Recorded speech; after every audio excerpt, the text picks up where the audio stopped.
This talk is about what I really needed to know in order to write a story, specifically my current work, StormCalmer.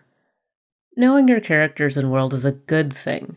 We should understand what the characters want and how they act so we can write them effectively. We need to know what kind of world they live in so we can see what may be standing in their way, or so the reader can be drawn into our immersive world.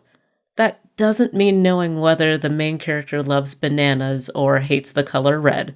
Unless that's a major plot point, then have at it. Now, all of this information is good to know and can be used to embellish the story we've already started, but it probably won't actually help us write the basic story and may actually get in the way of our progress by creating extra busy work. So, before I start this talk, if you take anything away from it, it's this. If you want to know any and everything about your world and characters, great. But don't let it stop you from actually starting your project. So, here we go. When you do all those character questionnaires and fill notebooks full of world building, you'll end up with a lot of information. Some of it is very useful for starting your story, and some is just extra information. There's kind of two categories that this extra information falls into. Too deep and not deep enough.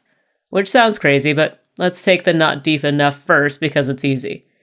Unless the world you've built has cultural ties to names, names are not important. Your parents didn't name you to foreshadow you becoming a hero when you're 12. They just thought it flowed nicely with your last name and maybe reminded them of a family member. Also, all those little flaws and quirks probably don't mean much either. For a draft revision, down the line when you add more sparkle to your already solid plot, of course. To fill a slot in the character sheet you're starting with, maybe not so much. Oddly enough, physical characteristics don't always matter either. I've read many a prose work where I finished having loved the book and realized that the main character was never actually described, or if they were, it was something significant to the plot, like they had a limp or a missing eye that caused some chain of events. Of course, if you're reading an illustrated work, visuals matter much more, but that's a whole other talk, full of things that also may or may not matter. But just for the first simple draft, we really don't need to know that they eat eggs for breakfast yet. Maybe in the final draft, or if the plot twist is that their daily scrambled eggs are the key to victory. So that's what I mean when I talk about superficial, not deep enough information.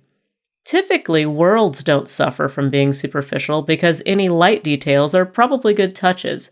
In the too deep category, however, let's go back to characters first. Deep backstories. Are they helpful? Why not? Though a lot of times, if there's a lot of backstory present, we feel the need to include all of it, which will almost always drag the plot down, especially if that character isn't even the protagonist. Some backstory? Excellent. Knowing everything from birth before you start the story? Probably a bit much. The same goes with deep motivations. We think we have this extra deep reason for the thing that the protagonist wants, which is probably also something very heroic and noble sounding. But usually there's no grounding for them wanting that particular thing. So while it seems great at first, the more the reader thinks about it, the less it seems to make sense.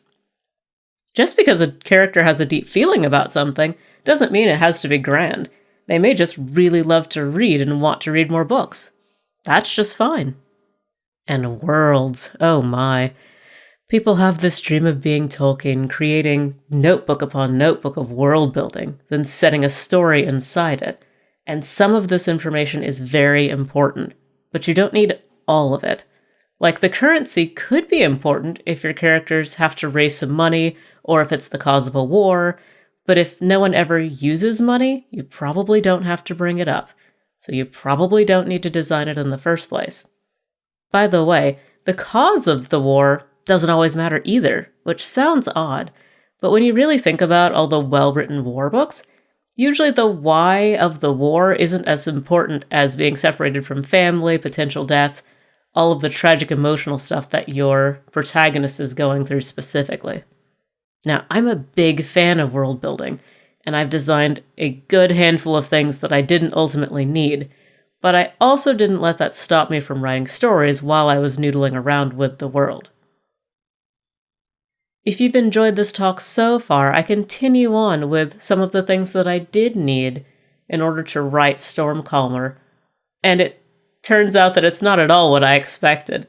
So head over to my Patreon at patreon.com/AbrianC, and you can hear the rest of the talk there.